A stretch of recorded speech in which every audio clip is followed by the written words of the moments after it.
Episode 19. Kamu tidak bisa menghilangkan sesuatu yang sejatinya sudah tidak kasat mata, nak. Sosok tinggi kurus di dalam cermin tertawa pelan. Aku tidak mengerti maksud kalimatnya.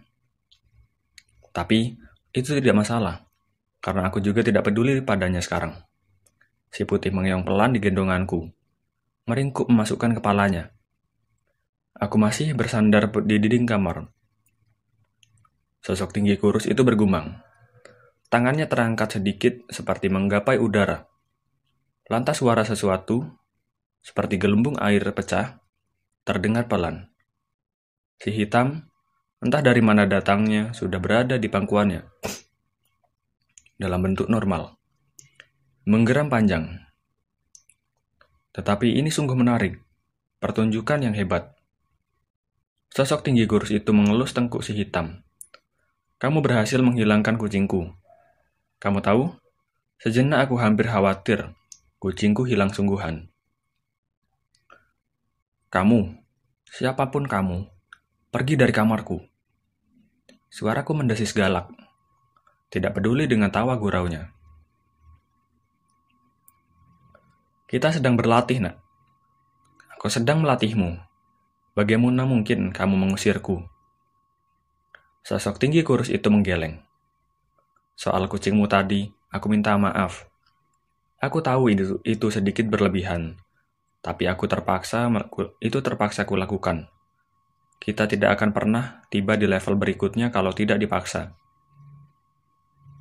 Aku tidak peduli. Aku membentaknya, memotong. Kamu pergi dari kamarku sekarang. Pergi. Hujan di luar. Boleh jadi mama di bawah. Jatuh tertidur sambil menonton televisi, hingga tidak mendengar keributan di kamarku. Atau, boleh jadi mama memang tidak bisa mendengar kejadian di dalam kamar.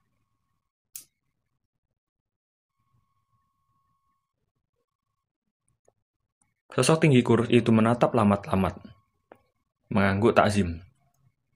Baiklah, nak. Sepertinya kamu akan memilih menghilangkan cermin kalau aku tidak segera pergi. Kemungkinan itu akan membuat orang tuamu bingung saat mereka masuk ke dalam kamar ini. Kita bahkan belum tahu apakah kamu bisa mengembalikannya atau tidak. Baiklah, aku akan pergi. Lagi pula latihan malam ini lebih dari cukup. Aku tidak mau tertipu lagi dengan ekspresi wajah bersahabat yang kembali menatapku dengan mata hitam memesonanya. 5 jemariku terus bersiaga. Si putih masih meringkuk dalam pelukanku, tidak berani bergerak. Sebelum aku pergi, kamu harus tahu. Kamu baru saja membuktikan bahwa rasa marah, panik, dan cemas bisa berubah menjadi kekuatan besar. Tapi itu bukan sumber motivasi yang baik. Kita tidak berharap kamu terdesak oleh sesuatu baru berhasil mengeluarkan kekuatan itu, kan? Semua akan terlanjur berantakan, bahkan sebelum kamu menyadarinya untuk marah.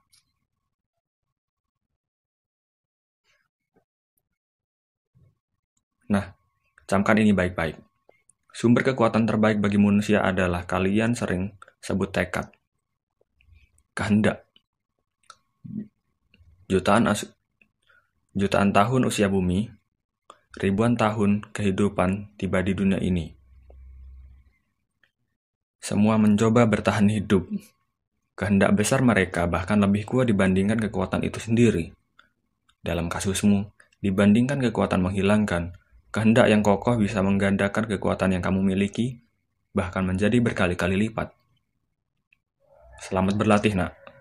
Kamu tetap belum berhasil menghilangkan buku tebal.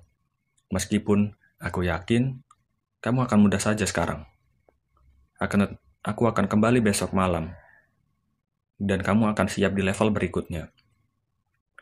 Sosok tinggi kurus itu tersenyum, mengelus kucingnya, hendak berbisik. Kamu bawa pergi dia. Aku tidak ingin melihatnya lagi di rumah ini. Aku segera berseru. Teringat malam sebelumnya si hitam menembus cermin.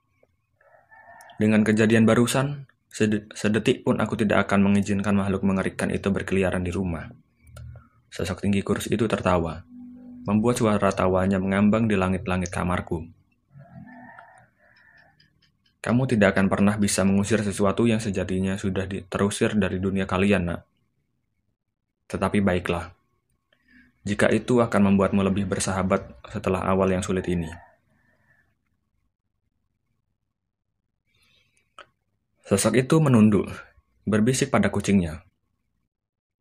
Kamu mau mengucapkan selamat tinggal? Si hitam menggeram, kepalanya terangkat. Matanya menatapku tajam. Aku memutuskan melihat pinggir cermin, benci bertatapan dengan kucing itu. Saat aku kembali menatap cermin, sosok tinggi kurus itu telah hilang bersama kucingnya. Kamarku lengang beberapa detik, menyisakan suara hujan deras. Cermin besar milikku kembali seperti cermin kebanyakan. Tidak mengerut, tidak gelap, dan tidak berembun. Aku menghela nafas panjang setelah memastikan sosok tinggi kurus itu benar-benar telah pergi. Lantas mendongak. Menyeka pelipis yang berkeringat, menghempaskan badan di atas kasur. Astaga, bertahun-tahun merahasiakan diriku bisa menghilang. Aku tidak akan pernah mengira malam ini akan menjadi rumit sekali. Siapa sebenarnya sosok aneh di cerminku? Apakah dia mengirimkan kucing itu untuk memata-mataiku? Kenapa dia melatihku? Apakah dia jahat? Apakah dia berniat baik? Apakah dia teman seperti yang dia bilang? Atau sedang menipuku? Aku sama sekali tidak punya jawaban atas pertanyaan yang memenuhi kepalaku saat ini.